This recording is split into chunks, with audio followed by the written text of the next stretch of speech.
বিদেশে ভালো কাজের আশায় স্বপ্ন নিয়ে ঘর ছাড়েন হাজারো মানুষ, কিন্তু সেই স্বপ্নকে পুঁজি করে সক্রিয় থাকে প্রতারক চক্র। উচ্চ বেতন, দ্রুত ভিসা ও নিশ্চিত চাকরির লোভ দেখিয়ে তারা বিশ্বাস অর্জন করে। এরপর প্রবেশ অনুমতিপত্র বা ওয়ার্ক ভিসার নামে ভুয়া কাগজপত্র দেখিয়ে আদায় করা হয় অগ্রিম অর্থ।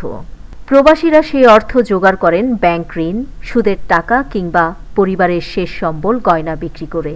বিমানবন্দরে পৌঁছানোর পর শ্রমিকরা বুঝতে পারেন তাকে সরবরাহকৃত এজেন্টদের ভিসা বা অনুমতিপত্র ভুয়া। তখনই ইমিগ্রেশন থেকে তাদের ফেরত পাঠানো হয় দেশে। এজেন্টরা তখন দায় এড়ায়, বন্ধ হয়ে যায় যোগাযোগ।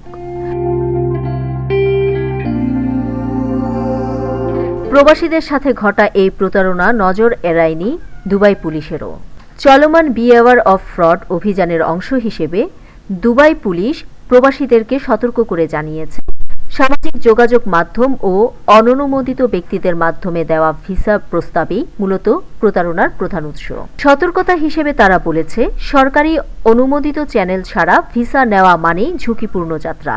যাচাই ছাড়া অগ্রিম অর্থ দেওয়া প্রবাসীদের জন্য সবচেয়ে বড় সর্বনাশ ডেকে আনে। কর্তৃপক্ষ আরও বলেছে, সতর্কতা ও রিপোর্টিংই হচ্ছে প্রতারণা প্রতিরোধের মূল চাবিকাঠি। নিউজ ডেস্ক, দৈনিক পূর্বকোণ।